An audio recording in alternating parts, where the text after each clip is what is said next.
आज का हमारा चैप्टर है व्यापार और भूमंडलीकरण। ये अध्याय 7 है। वस्तुनिष्ठ प्रश्न को मुख्य रूप से हम हल करेंगे, उसके बाद asanbiharboard.co.in पे जाकर के फ्री टेस्ट देंगे।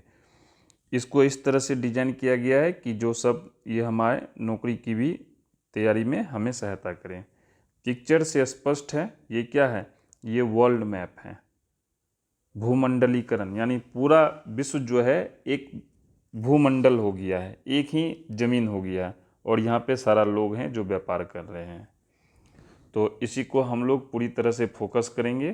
तो चलो आगे बढ़ते हैं, देखते हैं क्या है हमारे लिए। यहाँ से यहाँ तक वीडियो को पॉज करके तुम इसको उतार लो, बहुत इम्पोर्टेंट चीज़ है। मैं क्या करूँगा, इसके एक एक लाइन का व्याख्या करूँगा। तो चलो व्याख्या करते हैं क्या है। तो पहला लाइन है, प्राचीन काल से ही रेशम मार्ग द्वारा एशिया और यूरोप के बीच व्यापार होता था। विकसित सिंधु घाटी सभ्यता का व्यापारिक संबंध मिस्र और मेसोपोटामिया की सभ्यता के साथ था। उसी काल में विश्व बाजार का पहला शहर अलेक्जेंड्रिया 3 महादेशों अफ्रीका, यूरोप और एशिया का व्यापारिक केंद्र था। ये लाइन है, हम लोग क्या करेंगे, इसका एक एक करके व्याख्या करेंगे। तो देखो, व्यापार की बात हो रही है तो प्राचीन काल से ही व्यापार की बात हो रही है। कहता है प्राचीन काल में ही 2 महादेश एशिया और यूरोप के बीच व्यापार होता था। कैसे होता था, तो रेशम मार्ग के द्वारा होता था। उसके बाद क्या हुआ, सभ्यता का विकास हुआ। तो सिंधु घाटी सभ्यता यह विकसित सभ्यता थी। इसका व्यापारिक संबंध किससे था, तो मिस्र और मेसोपोटामिया की सभ्यता के साथ था। और जिस समय सिंधु घाटी सभ्यता का व्यापारिक संबंध मिस्र और मेसोपोटामिया की सभ्यता के साथ था, उसी काल में विश्व बाजार का पहला शहर जिसका नाम था अलेक्जेंड्रिया, यह 3 महादेश अफ्रीका, यूरोप और एशिया, इन तीनों का व्यापारिक केंद्र था।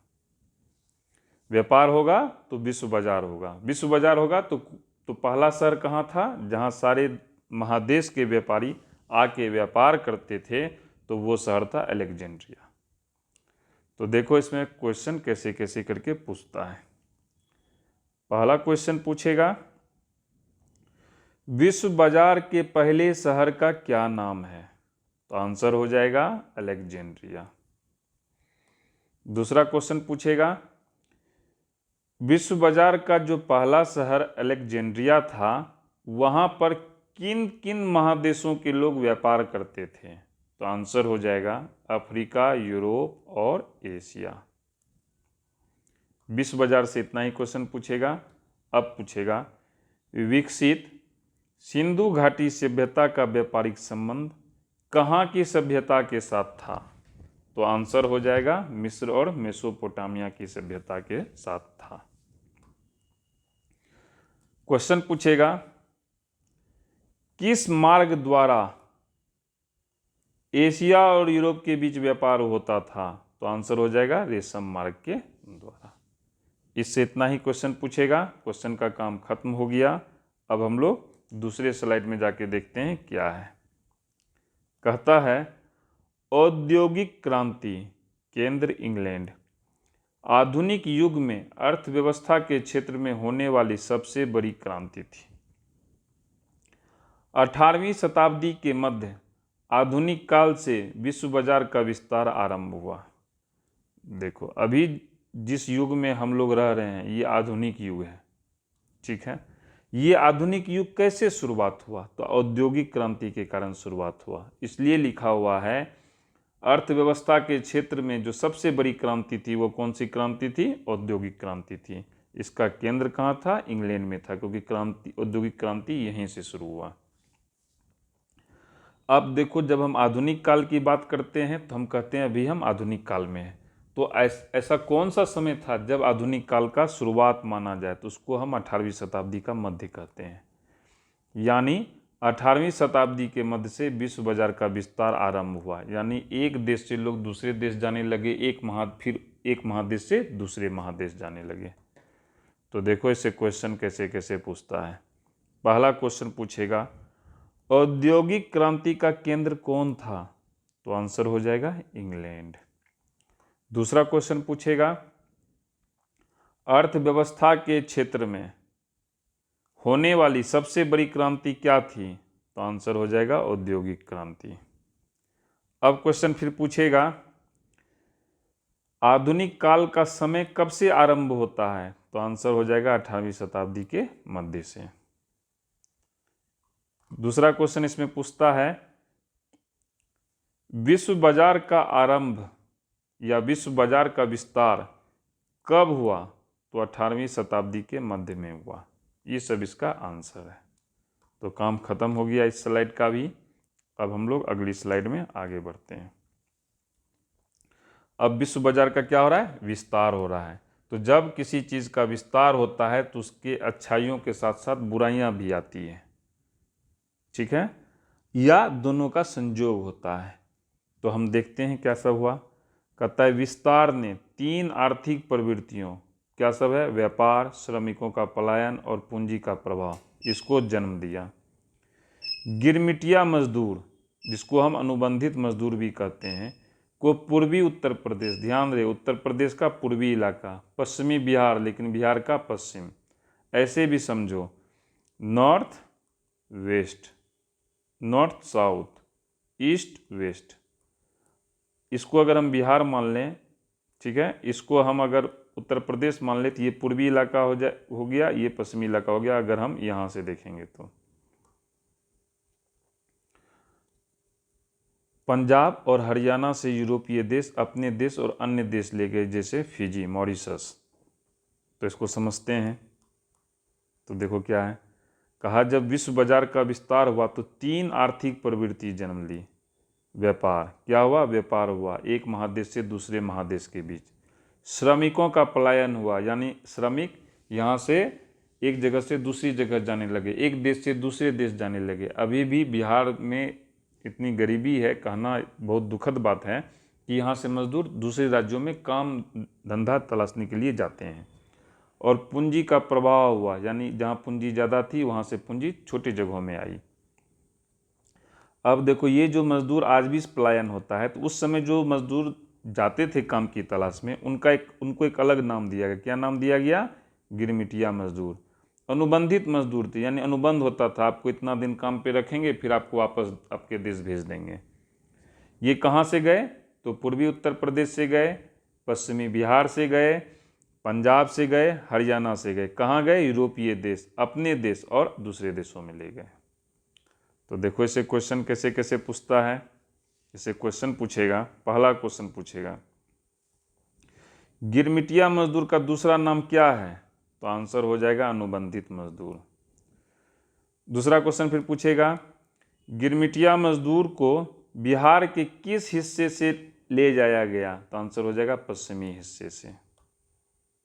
फिर पूछेगा, विश्व बाजार के विस्तार ने 3 आर्थिक प्रवृत्तियों को जन्म दिया, वो सब क्या सब थे? तो आंसर हो जाएगा व्यापार, श्रमिकों का पलायन और पूंजी का प्रवाह। काम खत्म, आगे बढ़ते हैं। औद्योगिकरण के कारण उत्पादन काफ़ी बढ़ गया था, लेकिन उसे खरीदने वाले काफ़ी कम लोग थे, जो 1929 की आर्थिक मंदी के रूप में सामने आया। इस महामंदी की शुरुआत अमेरिका से हुआ, जो 1933 तक बना रहा। तो देखो क्या हुआ, औद्योगिकरण हुआ। औद्योगिकरण के कारण क्या हुआ?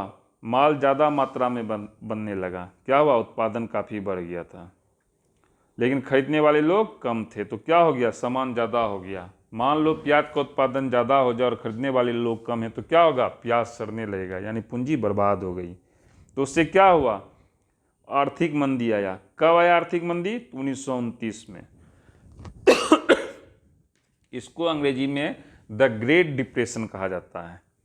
The great depression, the great depression.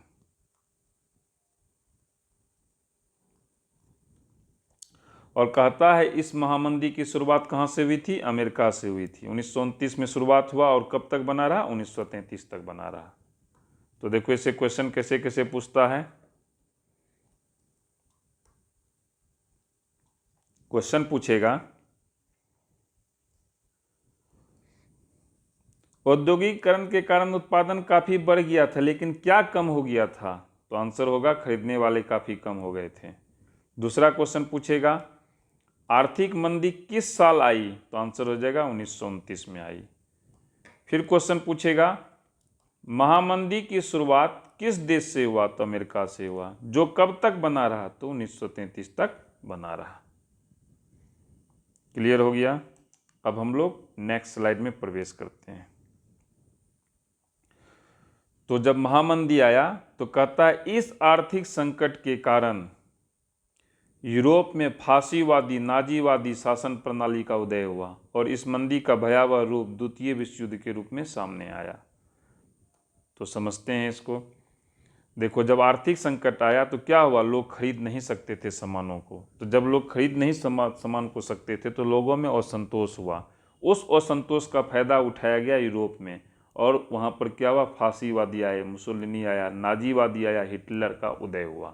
तो कहता है इस तरह के शासन प्रणाली का उदय हुआ, और इस मंदी का भयावह रूप, जो भयावह रूप था वो किस रूप में आया? द्वितीय विश्व युद्ध के रूप में आया, यानी लड़ाई हुई। तो क्वेश्चन पूछता है, क्या पूछता है? आर्थिक संकट के कारण यूरोप में किस प्रकार की शासन प्रणाली का उदय हुआ? तो आंसर हो जाएगा फासीवादी और नाजीवादी। दूसरा क्वेश्चन पूछेगा मंदी का भयावह रूप किस विश्व युद्ध के रूप में सामने आया? तो आंसर हो जाएगा द्वितीय विश्व युद्ध के रूप में सामने आया। काम खत्म हो गया। अब हम लोग क्या करते हैं? फिर अब आगे बढ़ते हैं, देखते हैं क्या है। इसके बाद विश्व शांति की स्थापना के उद्देश्य से 1944 में अमेरिका स्थित ब्रेटन वुड्स नामक स्थान पर संयुक्त राष्ट्र मौद्रिक एवं वित्तीय सम्मेलन हुआ। ध्यान से पढ़ना, इसे कंपटीशन में बहुत सारा क्वेश्चन पूछता है। जिसके बाद अंतर्राष्ट्रीय मुद्रा कोष, जिसको अंग्रेजी में हम इंटरनेशनल मॉनेटरी फंड कहते हैं, IMF, एवं अंतर्राष्ट्रीय पुनर्निर्माण एवं विकास बैंक, इसको हम विश्व बैंक भी कहते हैं, अंग्रेजी में हम इसको वर्ल्ड बैंक कहते हैं, का गठन हुआ। समझते हैं क्या हुआ। द्वितीय विश्व युद्ध हुआ, जान माल की काफ़ी क्षति हुई, काफ़ी तबाही हुआ, तो लोगों को विश्व शांति की आवश्यकता पड़ी। तो विश्व शांति के उद्देश्य से एक सम्मेलन हुआ। कब हुआ? तो 1944 में हुआ। कहाँ पे हुआ? तो अमेरिका में हुआ, और उस जगह का क्या नाम था? Bretton Woods. तो जो सम्मेलन हुआ उसका एक नाम रखा गया। क्या नाम रखा गया? संयुक्त राष्ट्र मौद्रिक एवं वित्तीय सम्मेलन हुआ। इसका क्या निष्कर्ष निकला? इसका निष्कर्ष यह निकला कि दो संस्था का गठन हुआ। एक का नाम था अंतर्राष्ट्रीय मुद्रा कोष और दूसरा का नाम था अंतर्राष्ट्रीय पुनर्निर्माण और विकास बैंक। तो चलो देखते हैं क्वेश्चन कैसे कैसे पूछता है। इसमें क्वेश्चन पूछेगा तुमसे विश्व शांति की स्थापना के उद्देश्य से कब सम्मेलन हुआ? तो आंसर हो जाएगा 1944 में।